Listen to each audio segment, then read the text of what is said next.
talk about Auburn for a second, because on paper, the Tigers, they checked off every box to qualify for a dark horse in the college football playoff race, an actual force in the SEC, whether it be recruiting class, transfer portal class, new quarterback. But that's why games aren't played on paper. And I'm having it hard to buy into Hugh Freeze going into year 3 on the Plains. You have got to get results this year, especially as more players are turning away from Auburn and recruiting for 2026. So what needs to happen for Hugh Freeze to be back, and what are some things that could occur? I got 3 bold predictions that I think will come true on the Plains this upcoming fall. So welcome on into SEC Unfiltered. It's Cole Thompson. Like the video, hit the ring notification, subscribe to the channel. Auburn Nation, make sure to tell your friends, family, mortal enemies about this channel, because we're on the rise to become the #1 source for all things SEC. Download the podcast version of the show wherever you get your podcast listening systems. Follow us on social media, TikTok, Facebook, Instagram, Twitter at SEC Unfiltered. Follow me at Mr. Cole Thompson. And check out all of our great work found at SECUnfiltered.com. And as always, we are proudly fueled by our friends over at FANDUEL. Go to FANDUEL.com/SECU. Join today and get started with $250 in bonus bets when you win your first $5 bet. You want to lay down money on Jackson Arnold's Heisman odds, who's going to be the Bolitnikoff winner, and several early odd games out and win totals. Just going over to FANDUEL.com/SECU. Signing up, $5. You can win $250 in bonus bets. Let's start off with the bold prediction that doesn't feel bold anymore, but you know what? It kind of is, because we've been waiting so long for it. Somebody gets to 1,000 receiving yards this year. Y2K had yet to happen the last time that the folks down on the Plains saw a wide receiver hit the 1K marker. And I don't know when we're going to see this happen again, but this is the best time. Last year, came close with the Keandre Lambert-Smith, and I thought it was going to be Cam Coleman.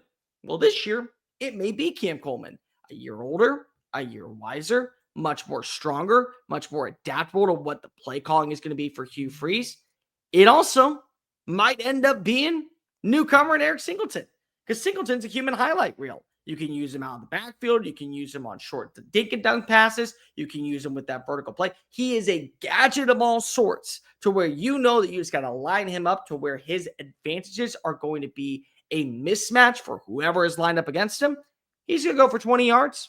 He's going to go for that 50-yard house call. He's going to put himself in a position to where nobody's going to bring him down. It's why he went to Auburn, because he saw the identity in this offense and said, this is what's going to work best for me. This is where I'm going to thrive. Not to mention, you also have a lot of young up-and-coming talent at Auburn, whether it be Malcolm Simmons, whether it be Perry Thompson, whether it be one of the new 4-stars that you landed this past offseason. There's reasons to believe that at some point the streak has got to come to an end. It nearly did last year with KSL. And the best thing is, if you go back and remember all of those games where KLS decided to go on off, those were Cam Coleman's best games too. Cam Coleman was at his peak when they said, you know what? We got to go ahead and cover Keandre Lambert-Smith. Okay, so now we're going to force feed it to the 5-star phenom from Alabama that is going to put us on roller skates. Pick your poison. One of these two, and I believe Eric Singleton or Cam Coleman. I'm leaning Cam Coleman just because of the homegrown talent, bought in from the get-go. He's going to get to 1,000 yards this season. Now, will he get to anything past 37 catches? Who's to say? Will he average around 19.2 yards a play with Jackson Arnold as his starting quarterback? That's a new thing. Could he lead the country in receptions and just do a lot of damage in the open field on short to intermediate throws? It could happen that way.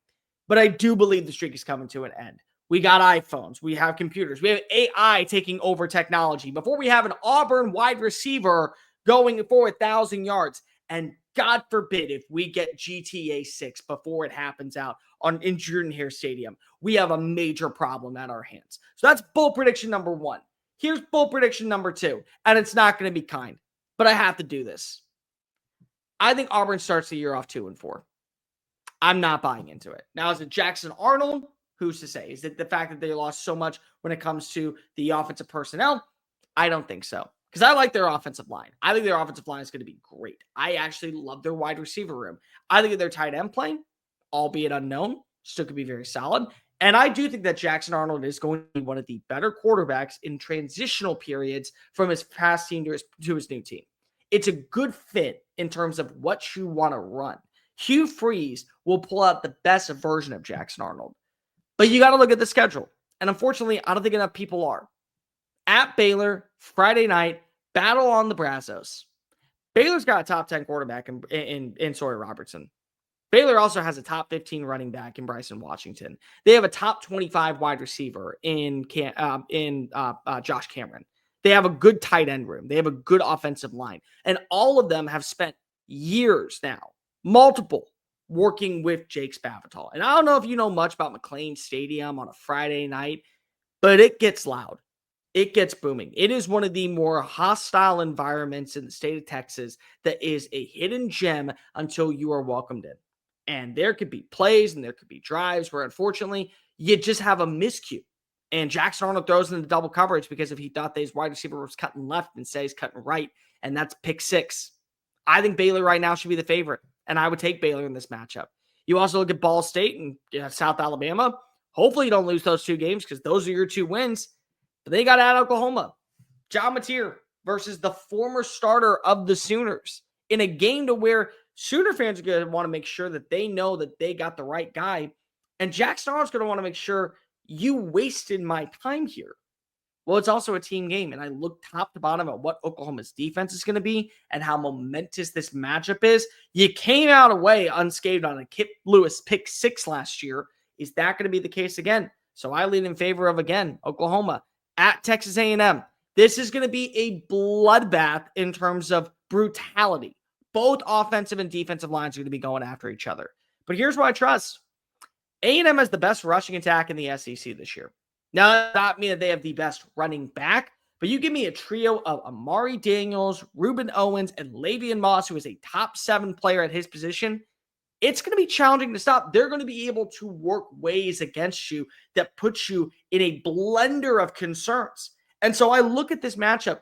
If DJ Durkin can't get pressure on Marcel Reed and force him to throw into double, triple coverage with the 12th man at its back and a 4 overtime loss still hindering from last year, because that was the game where at this moment, A&M knew slim pickings if we're going to the college football playoff. Yeah, losing to South Carolina stunk, but 4 overtimes to a 5-7 Auburn team, we're not settling for that. So that's 2-3. And then, of course, you get to welcome in one of the oldest rivalries against Georgia. Now, you do get a bye before the Georgia game, so maybe this could be close, but it is still Georgia. And Georgia at this point will know who is its starting quarterback because they just would have played Alabama.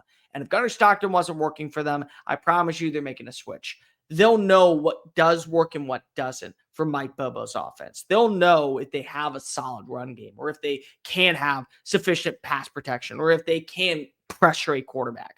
And if they do, whether or not Jackson Arnold ends up panning out and giving you really solid numbers, it's a daunting task in a rivalry game. The game is a Jordan Hare, and so I will say this does give me a slight bit of optimism that this will be close. This does give me a slight bit of hope that this will be a matchup that we talk about for years to come, and maybe an upset occurs here. Maybe it does, because we're still not sure what Georgia is.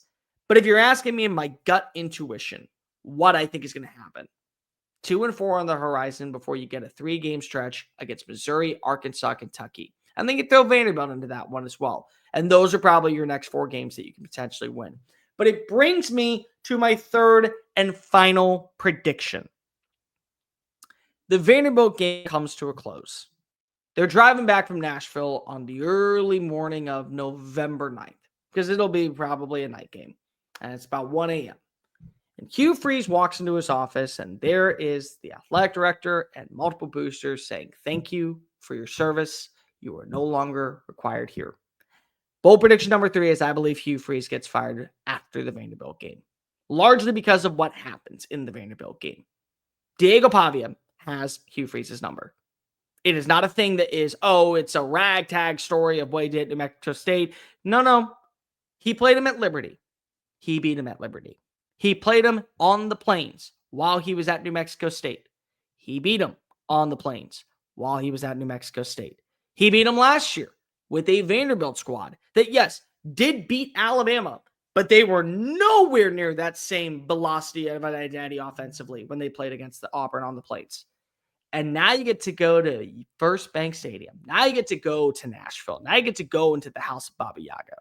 And I can tell you what, he may end up having pedestrian numbers, but he wants this win.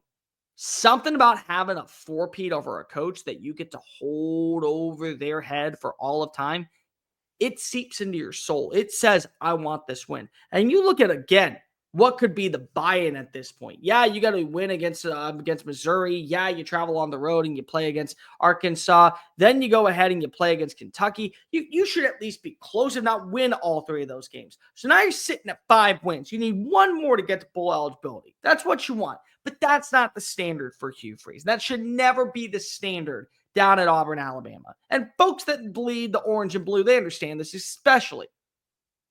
He loses that game. It's 2 straight losses to Vanderbilt. It's 3 straight losses at Auburn to Diego Pavia, and it's 4 losses for him against Baba Yaga. At some point, you got to ask yourself, what is the problem going on inside the building? Because if you're landing the right recruits, back-to-back top 10 recruiting classes, you're turning transfers into this being a household place.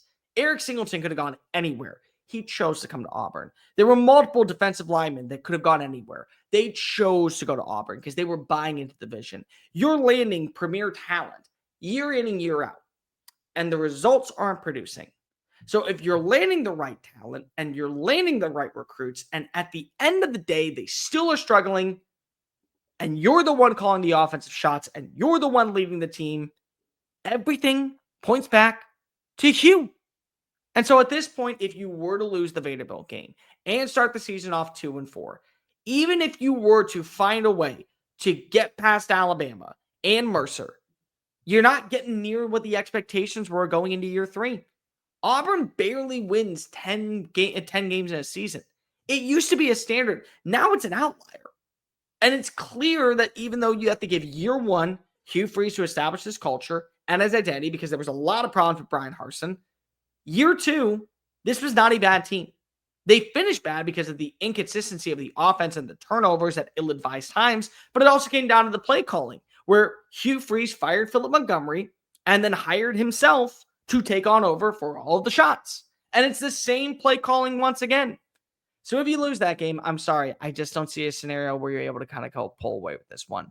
Auburn starts fresh. I don't know what direction they go. I'll tell you what, John Summerall would be one of the top names on my list, but I also understand you want to go swing for the big fences. Maybe you got to go land a coach that you feel like just needs a fresh start elsewhere. And he's really good at what he already does. But I'm telling you, John Summerall on the Plains, that would push them up my ranking order and my power rankings every single year. But there we go. 3 bold predictions surrounding Auburn. Number 1, 1,000-yard receiver comes to the Plains in 2025. Because if it doesn't come now, it's never going to come. Prediction number 2, 2-4 to begin the season for the Tigers with losses to Oklahoma, Baylor, to Texas A&M, and Georgia. And bold prediction number 3, of loss in Nashville to Vanderbilt is the nail in the coffin on the Hugh Freeze era down in Auburn, Alabama. But let me know in the comment section down below, what are your bold predictions? Who do you think breaks out? What are some teams and what are some absolute goals that you think are possible on the Plains? Like, review, hit subscribe. Auburn Nation, make sure you tell your friends, family, mortal enemies, best of bros about this channel. And as always, make sure you check out our great work found at SECUnfiltered.com. I'm Cole Thompson, War Eagle Nation. It's nothing personal. It's just bold business.